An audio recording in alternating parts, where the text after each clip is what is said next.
पिता तुल्य गुरुदेव के चरणों में नमोस्तु। गुरुदेव, आजकल देखा जा रहा है कि अपनी मर्जी से कैसी भी प्रतिमा साधु जी और प्रतिष्ठाचार बनवा रहे हैं। कुछ विरोध होने पर बिचौलिया गगन बिहारी के बारे में बोलने लगते हैं कि ये भी प्रतिष्ठा ग्रंथ के हिसाब से नहीं बनी है। तो गुरुदेव, प्रतिष्ठा ग्रंथ में क्या इस प्रकार का उल्लेख नहीं है? देखो, मेरे तो भक्तांबर में सारे भगवान को मैं बिना आगम के कोई काम करता नहीं।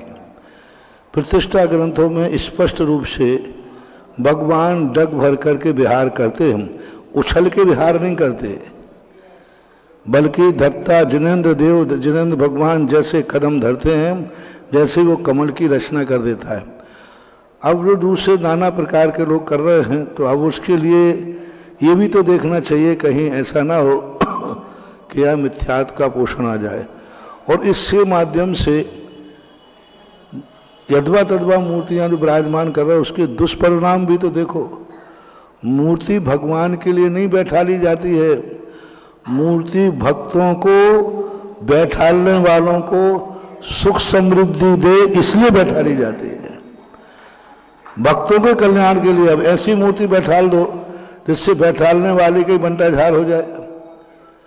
मूर्ति में स्पष्ट रूप से जिनसेन स्वामी ने लिखा, मूर्ति अंगहीन हो, वक्र हो, उक्र हो, ऊंची ऊंची ग्रीवा हो, झुकी हुई ग्रीवा हो, कंधा झुका हुआ हो, पेट पतला हो, पीठ क्रस हो, जंघाएं पतली हो, नाक पूरे करीबन उन्होंने 20-22 दोष इस मूर्ति में निकाले और उनका सबका लिखा इसका ये दुष्परिणाम होगा, इसका ये दुष्परिणाम होगा। मैंने इसको लेकर मंदिरों में आजमाया। उस प्रकार की जहां मूर्ति पाई गई प्रतिष्ठा पाठों में जो अर्थ लिखा है वह दुष्फल देखा गया। जहां मैंने देखा वो मंदिर उजड़े, वो वंश खत्म हो गए। एक मूर्ति में एक चांदखेड़ी की तरफ जा रहा था, रास्ते में एक मूर्ति पड़ी, मुझे ज्ञान था, उसी दिन पड़ा था। मैंने कहा इस मूर्ति को बैठालने वाला वंश कहाँ है? बोले इस वंश में कोई भी नहीं बचा। तुरंत मुझे प्रतिष्ठा पाठ ध्यान में आया। तो तुम्हें जैसी बैठालना हो वैसी बैठा लो, पर इतना ध्यान रखो कि कहीं यद्वा तद्वा बैठालने वाले से बैठालने वाले का नाश ना हो जाए।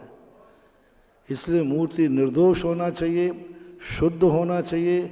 छोटी हो तो कोई बड़ी बात नहीं, नहीं बैठा लो तो कोई बात नहीं, नहीं बैठालने में दोष नहीं, लेकिन सदोष नहीं बैठा लो।